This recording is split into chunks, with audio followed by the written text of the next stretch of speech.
Selamat pagi semuanya, Bapak dan Ibu. Salam sejahtera untuk kita semua. Pada kesempatan ini saya akan memaparkan materi berjudul Mempertahankan Bahasa Indonesia di Era Globalisasi.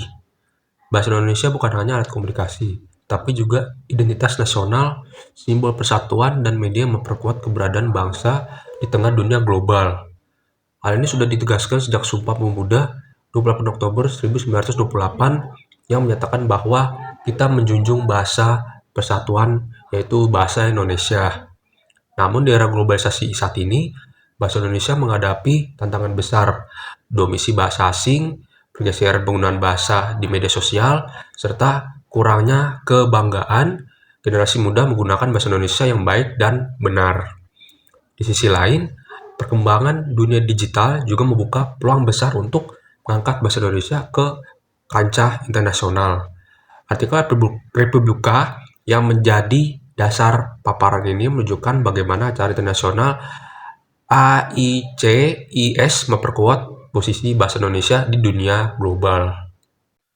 Baik, selanjutnya kita masuk ke isi atau pembahasan. A. Mengapa bahasa Indonesia perlu dipertahankan? Yang pertama, sebagai identitas nasional dan simbol persatuan bangsa. Bahasa Indonesia adalah pengikat keberagaman suku, budaya, dan agama di Indonesia. 2. Memiliki dasar hukum yang kuat. Bahasa Indonesia diwajibkan dalam forum nasional dan internasional di Indonesia sebagaimana diatur dalam UU Nomor 24 Tahun 2009 dan Perpres 63 Tahun 2019. 3. Semakin diakui di tingkat internasional, digunakannya pejabat negara seperti Wakil Presiden RI dalam forum AICIS, Muslim scholars, akademisi, dan mahasiswa asing dari puluhan negara mempelajari bahasa Indonesia. Program BIPA atau Bahasa Indonesia untuk Penutur Asing berkembang pesat. Yang keempat, mendukung perkembangan ilmu pengetahuan. Bahasa Indonesia memiliki fungsi heuristik dan referensial, memperluas pengetahuan, memfasilitasi pendidikan, dan membangun peradaban.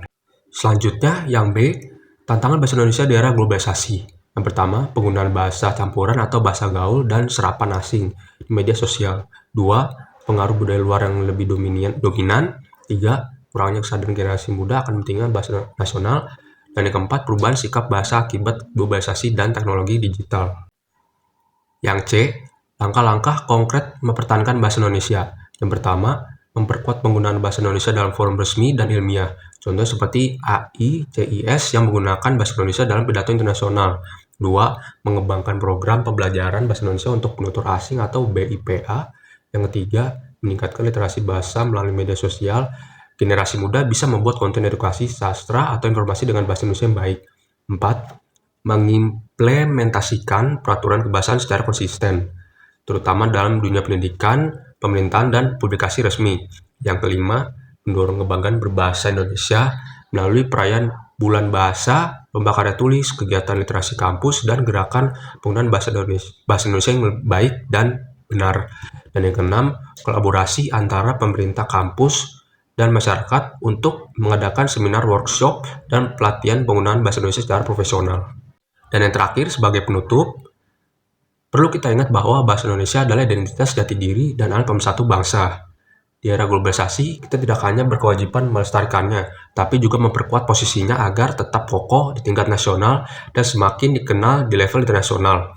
Melalui pendidikan, regulasi, kegiatan literasi, dan penggunaan bahasa yang baik, terutama oleh generasi muda, bahasa Indonesia dapat menjadi tuan rumah di negeri sendiri, sekaligus tamu kehormatan di negara lain. Sebagaimana harapan disampaikan dalam artikel, mari bersama-sama menjaga, mengembangkan, dan membanggakan bahasa Indonesia sebagai warisan budaya dan identitas bangsa. Terima kasih, sekian dari saya. Selamat pagi, Bapak dan Ibu.